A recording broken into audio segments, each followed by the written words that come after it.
Rezende, que hoje está lançando aqui na Finilige 2 livros, que um é Missão Moleskine e o outro é A Poesia pela Primeira Vez.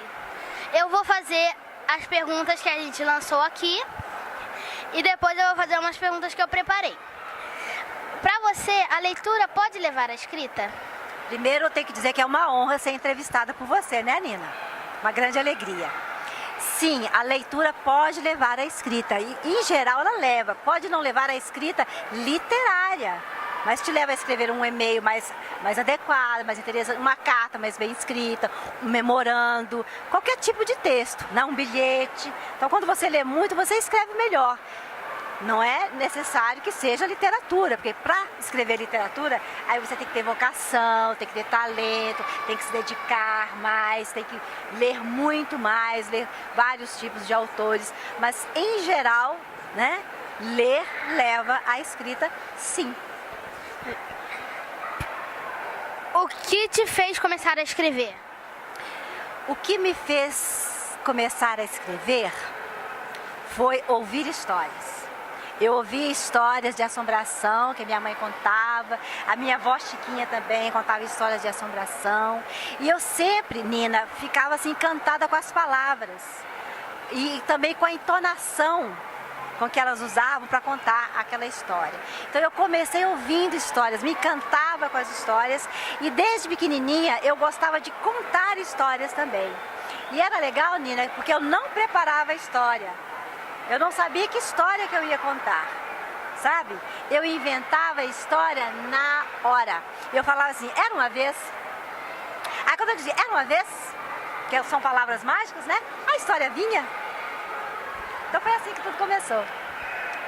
Qual foi sua inspiração para escrever a poesia pela primeira vez? A poesia da primeira vez, eu não planejei, não construí a história antes, não fiz roteiro, nada. De repente eu coloquei lá, pequenininha, sabe? Só o nome, pequenininha. Aí eu pensei, a personagem é pequenininha. Aí continuei, pequenininha ela, mas tão pequenininha que o nome virou pequenininha. Comecei assim, com essa frase. Aí, será que é importante eu colocar o nome, o verdadeiro nome dela? Aí eu continuei. Ninguém sabia mais o nome verdadeiro dela e continuei. Então, até o final da história, eu não conto o verdadeiro nome da pequenininha. Ou melhor dizendo, o nome verdadeiro dela é pequenininha. E Missão Moleskine? Missão Moleskine também não planejei, né? Mas comecei uma história, assim, em que uma menina de 15 anos, do signo de Peixes, que é o meu signo, né? E dizem que quem é do signo de Peixes tem todos os signos dentro de si. Você é do signo de Peixes? Então Sou. você tem todos os signos dentro de você. Ou seja, você tem uma complexidade humana muito grande. Dentro de você existem todos os signos. Dentro de mim também, né? Porque eu também sou pisciana. Então a minha personagem é do signo de Peixes, tem 15 anos. E ela quer... Aí de repente veio essa ideia. Ela quer viver uma história de amor poética. Depois é que surgiu o nome dela, Elvira Guiomar Alves Ribeiro. Então começa assim, sem que eu planeje nada, eu faço questão, né, de ser leitora o tempo todo e aos poucos a história vai se construindo.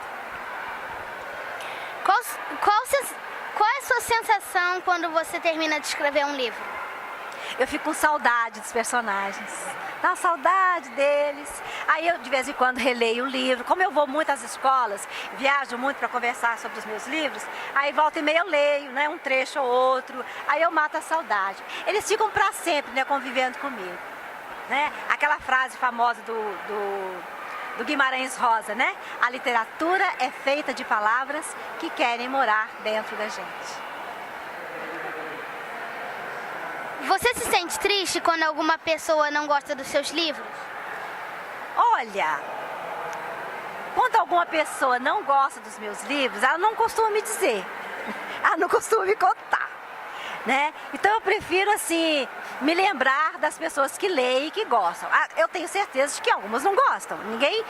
Ninguém escreve de um jeito que todo mundo se apaixone. É claro que não existe essa unanimidade. né? Mas não tem importância não, porque o mais importante é saber que eu faço um trabalho do qual eu não abro mão, né? Eu tenho um projeto estético, né, Nina? Não abro mão daquele projeto estético, eu quero que meu texto tenha qualidade e pode ser que um ou outro leitor não se identifique com ele. Mas também pode ser, sabe, Nina, eu fico pensando assim, pode ser que ele não se identifique hoje, mas se identifique, quem sabe daqui a uns tempos, eu sonho com isso. Qual foi sua sensação ao ganhar os seus 3 jabutis? Olha, menina, vou te contar uma coisa. Foi bom demais da conta, menina. Sabe por quê? Ai, eu fico muito emocionada de contar isso. Porque olha só, Nina, eu havia sido indicada ao Jabuti 3 vezes na década de 80 e de 90. Tinha sido indicada, tinha sido finalista 3 vezes e não havia ganhado. Aí eu pensei assim, não vou ganhar esse trem nunca, né? Eu fui indicada 3 vezes, fui finalista, não ganhei. Mas eis que se não quando, né? Em 1900, não foi em 1900, não, foi em 2012, faz pouco tempo.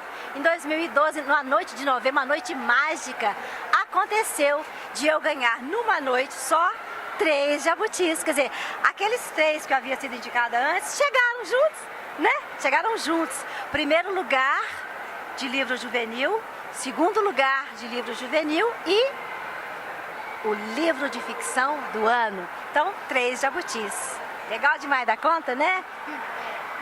Então. Haja alface. Você quer deixar um recadinho para as crianças que são ou serão seus leitores? Que são ou serão meus leitores? Leiam cada vez mais todo tipo de livro.